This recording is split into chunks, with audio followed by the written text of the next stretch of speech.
Ya, halo teman-teman. Ya, selamat datang lagi di Jurnal Kabar Baik. Kali ini saya mau membahas tentang keilahian Yesus atau kealahan daripada Yesus itu sendiri. Jadi, tema kita pada saat ini yaitu bukti keilahian Yesus menurut Injil ya. Dari zaman ke zaman ya, atau dari masa ke masa, masalah ketuhanan Yesus ini selalu dipertanyakan, baik dari dalam maupun dari kalangan luar ya. Atau dengan kata lain, persoalan mengenai ketuhanan Yesus ini ya, sudah sejak dulu, bahkan sampai sekarang selalu mendapat serangan ya, selalu diserang, selalu dipertanyakan, dan serangan-serangan itu, pertanyaan-pertanyaan itu datangnya tidak hanya dari pihak luar saja, dari luar kekristenan saja, tetapi masalah ketuhanan Yesus ini atau keilahian Yesus ini juga dipertanyakan, dipersoalkan, diperdebatkan di kalangan Kristen itu sendiri ya. Jadi masalah ketuhanan Yesus ini dari dulu sampai sekarang ini selalu mendapat serangan-serangan, pertanyaan-pertanyaan, tuduhan-tuduhan yang destruktif ya mengenai ketuhanan Yesus. Nah, misalnya mengenai pertanyaan ini ya, mengenai pertanyaan divinatur Yesus ya. Kalau Yesus manusia sejati, nah bagaimana bisa di satu sisi dia juga Allah yang sejati. Di satu sisi dia manusia, tetapi di saat yang sama, di sisi lain dia juga Allah yang sejati. Nah, jika dia Allah, di mana di Injil Yesus mengaku sebagai Allah.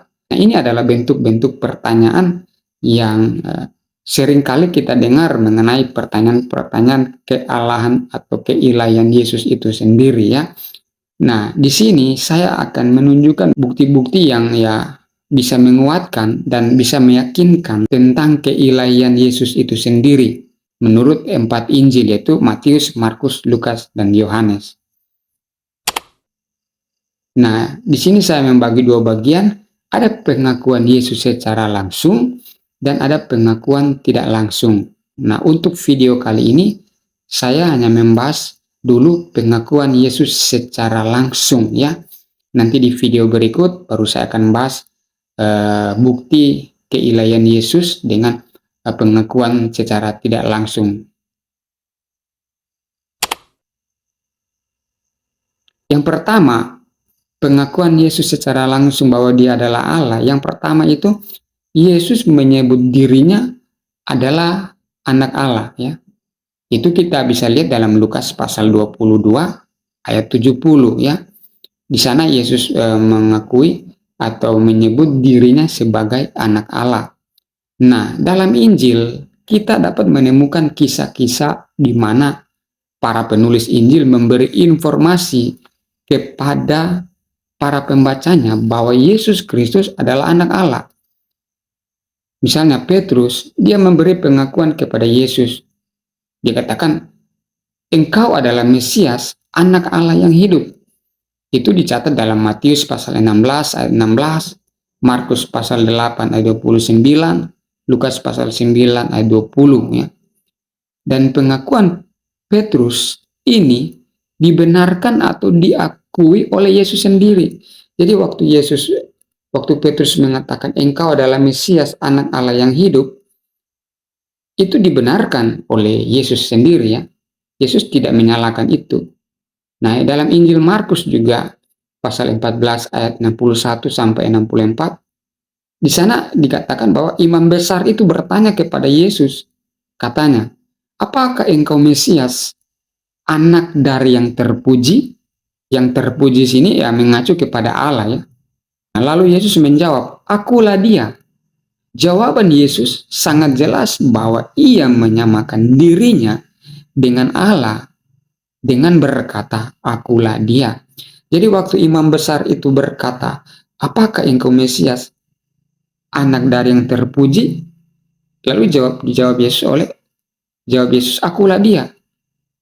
Nah, di sini dengan jelas dia menyamakan dirinya dengan Allah ketika dia menjawab, akulah dia. Dia menegaskan, akulah dia. Nah, pernyataan Yesus adalah anak Allah ini, itu berarti ia memiliki sifat-sifat yang sama dengan Allah.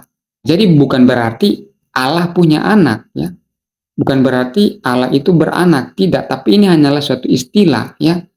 Istilah anak Allah ini artinya bahwa dia memiliki sifat-sifat yang sama dengan Allah. Ya, misalnya seperti anak kunci. Apakah kunci beranak? Seperti anak tangga. Apakah tangga beranak? Tidak. Itu hanya sebuah istilah.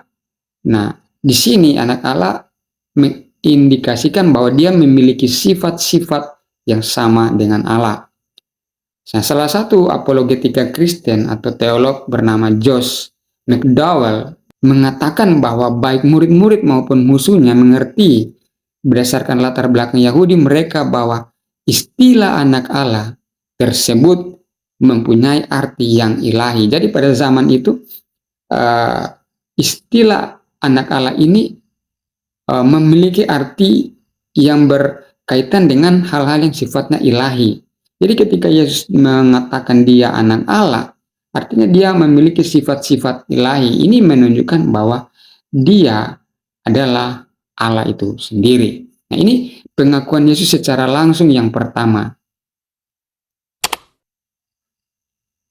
Nah, pengakuan secara langsung yang berikut, yang kedua, yaitu Yesus mengakui atau menyamakan dirinya dengan Allah, ya. Dalam Markus pasal 14 ayat 61 sampai 64, jawab orang-orang Yahudi itu, karena engkau sekalipun hanya seorang manusia saja menyamakan dirimu dengan Allah. Yohanes pasal 10 ayat 33. Nah, jadi di dalam ayat ini kita melihat bahwa orang-orang Yahudi mengatakan bahwa Yesus telah menyamakan dirinya dengan Allah. Karena di ayat sebelumnya, Yohanes 10 ayat 33 ini, di ayat sebelumnya, Yesus itu mengatakan dia dan Bapa adalah satu. Lalu orang-orang Yahudi itu mengatakan, mereka mengatakan, kau manusia biasa, bagaimana kau bisa menyamakan dirimu dengan Allah? Nah, tetapi dengan pernyataan ini, di mana Yesus mengatakan dia dengan Bapa adalah satu, maka dia di sini menyamakan dirinya dengan Allah. Dia mengakui dia menyamakan dirinya dengan Allah. Nah, itu pengakuan secara langsung yang kedua. Kita lihat berikut. Nah, pengakuan secara langsung yang ketiga yaitu di sini Yesus mengakui dirinya telah ada sebelum Abraham. Injil Yohanes mencatat, kata Yesus kepada mereka, aku berkata kepadamu, sesungguhnya sebelum Abraham jadi, aku telah ada. Ya. Nah, di dalam kajian-kajian teologis lainnya, di sini sebenarnya bukan aku telah ada, tetapi sebenarnya lebih tepat yaitu aku ada. Ya. Itu dalam Yohanes pasal 8 ayat 58. Ya. Nah, ungkapan aku ada itu menggunakan frase ego eimi. Menurut Injil Yohanes, Yesus menggunakan istilah aku adalah lebih dari 19 kali. Ini sebagai acuan kepada dirinya sendiri. Nah, pada zaman Tuhan Yesus, perlu teman-teman ketahui bahwa sebutan akulah, aku atau aku ada dan sebagainya, itu ego eimi ya, dalam bahasa Yunani, merupakan padanan sebutan untuk Yahweh, ya. Nama yang dianggap sakral dan paling dihormati oleh orang Yahudi saat itu, sehingga mereka tidak berani mengucapkannya. Sebutan ego eimi ini yang hanya dapat dipakai untuk menyebut Allah. Itu dipakai oleh Yesus. Contoh yang paling jelas adalah kata Yesus kepada mereka, aku berkata kepadamu, sesungguhnya sebelum Abraham jadi, aku ada. Ego eimi. Yang dimana kata ego eimi ini hanya dipakai ditujukan untuk Allah. Padanan katanya itu sebutan untuk Yahweh dalam perjanjian lama. Nah, di dalam perjanjian baru dipakai kata ego eimi. Nah, yang menggunakan di sini hanyalah Yesus. Jadi dengan menggunakan istilah ini, Dia secara tidak langsung mengatakan bahwa dia adalah Allah itu sendiri. Nah, para penulis Perjanjian Baru dengan jelas menghubungkan Yesus dengan ayat-ayat Perjanjian Lama yang mengacu kepada Yahweh. Misalnya dalam Markus, dia mengutip kitab Yesaya 40 ayat 3. Ada suara yang berseru-seru, persiapkanlah di padang gurun jalan untuk Tuhan. Atau dalam bahasa Ibrani-nya dipakai kata Yahweh. Luruskanlah di padang belantara jalan raya bagi Allah kita. Nah, Markus menafsirkan bahwa ayat itu digenapi sewaktu Yohanes Pembaptis menyiapkan jalan. Jalan bagi siapa? Jalan bagi Yesus. Ayat Yesaya 40 ayat 3 ini dipakai oleh Yohanes, dikutip oleh Yohanes, disebutkan oleh Yohanes ketika dia mau membaptis Yesus. Jadi dengan kata lain, Yesaya pasal 40 ayat 3 ini digenapi dalam diri Yesus pada waktu Yesus akan dibaptis oleh Yohanes Pembaptis. Jadi pengakuan Yesus bahwa dirinya telah ada sebelum Abraham ini mengacu kepada praeksistensinya. Sebelum dia datang ke dunia, mengambil rupa manusia, dia adalah Allah. Nah, itu pengakuan yang ketiga. Berikut kita lanjut. Nah, pengakuan secara langsung yang keempat. Di sini Yesus menyatakan dirinya melebihi bait Allah. Ia berkata kepada orang Farisi, "Aku berkata kepadamu, di sini ada yang melebihi bait Allah." Itu dalam Matius pasal 12 ayat 6. Nah, bait Allah adalah tempat tinggal Allah. Ketika Yesus mengatakan tentang dirinya sendiri, yang lebih besar dari bait suci ada di sini, berapa lebihnya? Apa yang bisa lebih besar dari itu? Nah, kalau kita lihat di ayat 8, Yesus menegaskan sambil mengacu kepada dirinya. Anak manusia adalah Tuhan atas hari Sabat. Nah, secara logika, bagaimana seseorang dapat menjadi Tuhan atas hari Sabat kecuali Allah yang menetapkan hari itu? Ini suatu tuntutan langsung atas sifat ketuhanannya. Jadi dengan tegas ketika Yesus menyebut dirinya sebagai Tuhan atas hari Sabat, hal itu merupakan pernyataan bahwa ia pencipta hari Sabat, ya. Nah, bagi kaum Yahudi, Yahweh adalah pencipta dan Tuhan atas hari Sabat. Itu kita bisa lihat dalam Keluaran pasal 3 ayat 13 dan 17. Karena itu, dengan mengklaim dirinya adalah Tuhan atas hari Sabat, Yesus menegaskan keilahiannya. Nah, jadi sederhananya, bait Allah adalah tempat tinggal Allah. Nah, kalau ada yang melebihi dari bait Allah, ya berarti dia Allah itu sendiri. Nah, Yesus di sini dia mengatakan dia melebihi dari bait Allah itu sendiri. Artinya ya, secara tidak langsung dia sudah mengatakan dirinya adalah Allah itu sendiri. Nah, pengakuan secara langsung yang kelima, Yesus mengklaim memiliki hak dihormati sama seperti kepada Allah. Yesus berkata, supaya semua orang yang menghormati anak, sama seperti mereka menghormati Bapa. Barang siapa tidak menghormati anak, ia juga tidak menghormati Bapa yang mengutus dia. Itu Yohanes pasal 5 ayat 23. Nah, dalam nats ini kita bisa melihat bahwa Yesus memberikan peringatan kepada mereka yang menuduhnya sebagai seorang penghujat. Nah, Yesus mengatakan bahwa dengan mencaci maki atau tidak menghormati dirinya, sesungguhnya mereka telah mencaci maki Allah. Di sini Yesus memaklumkan haknya untuk diperlakukan sebagai Allah, bahwa melecehkan Yesus sama dengan melecehkan Allah itu sendiri. Jadi dia mengklaim dia juga memiliki hak dihormati, sama seperti menghormati Allah. Berarti ini menunjukkan kesetaraan dengan Bapa, kesetaraan anak dan Bapa. Artinya kalau mereka setara, berarti ini menunjukkan bahwa anak atau Yesus itu juga Allah itu sendiri, ya. Nah, pengakuan yang keenam, kita lihat pengakuan yang keenam. Pengakuan secara langsung Yesus yang keenam, Yesus menerima penyembahan seperti Allah, ya. Nah, di dalam nas-nas lain seperti Matius pasal 8 ayat 2, Di sana dikatakan, maka datanglah seorang yang sakit kusta kepadanya lalu sujud menyembah dia. Juga dalam Yohanes pasal 9 ayat 35 sampai 39 dikatakan, ada seorang buta sejak lahir, setelah disembuhkan orang itu sujud menyembahnya. Dan masih banyak lagi ayat-ayat yang mengatakan orang-orang itu datang menyembah kepada Yesus, ya. Ya, dalam Yohanes pasal 20 ayat 27 sampai 29, Thomas juga menyembah Yesus, ya. Dia mengatakan begini, ya Tuhanku dan Allahku. Yesus menegaskan, karena engkau telah melihat aku, maka engkau percaya. Tidak seorang pun boleh disembah selain Allah, baik nabi, rasul maupun malaikat. Tetapi yang menarik di sini bahwa Yesus membiarkan Thomas menyembah dia.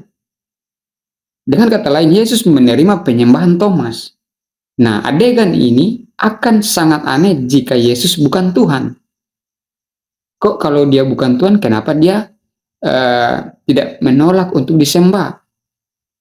Tetapi jika Yesus bukan Tuhan, ia seharusnya meminta Thomas bangkit sebelum ia berkata kepadanya, ya Tuhanku dan Allahku. Nah, faktanya bahwa Yesus tidak menolak, menyangkal, menarik kembali, atau mengoreksi perkataan Thomas tersebut. Jadi dia membiarkan Thomas menyembah dia dengan mengatakan, ya Tuhan Allahku. Sedangkan kalau dia manusia, harusnya dia tidak menerima penyembahan.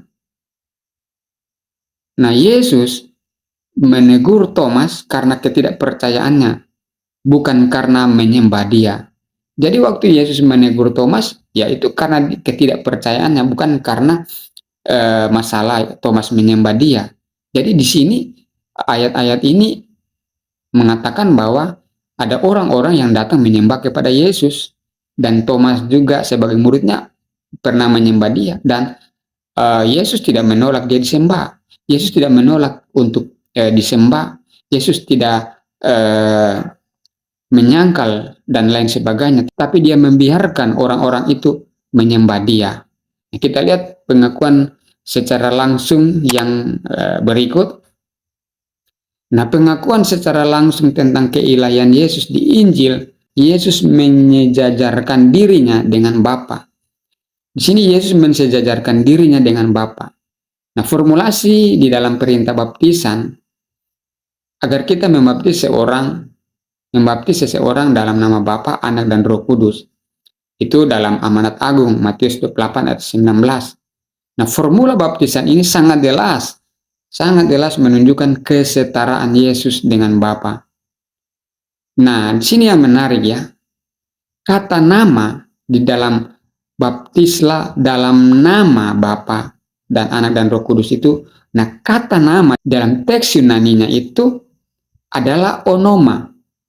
Onoma ini dalam bentuk tunggal, bukan jamak. Kalau dia jamak, maka dia menggunakan onomata. Tetapi dalam nama Bapa, nama itu dipakai onoma, itu dalam bentuk tunggal. Nah, secara tata bahasa seharusnya kata nama di sini memakai bentuk jamak. Seharusnya karena Bapa, Anak, dan Roh. Seharusnya jamak, tetapi digunakan tunggal yaitu onoma. Nah, kata onoma di sini menekankan pada satu nama, bukan dalam nama Bapa, nama Anak, nama Roh Kudus, tetapi satu. Hal itu berarti Yesus memiliki esensi atau substansi ilahi.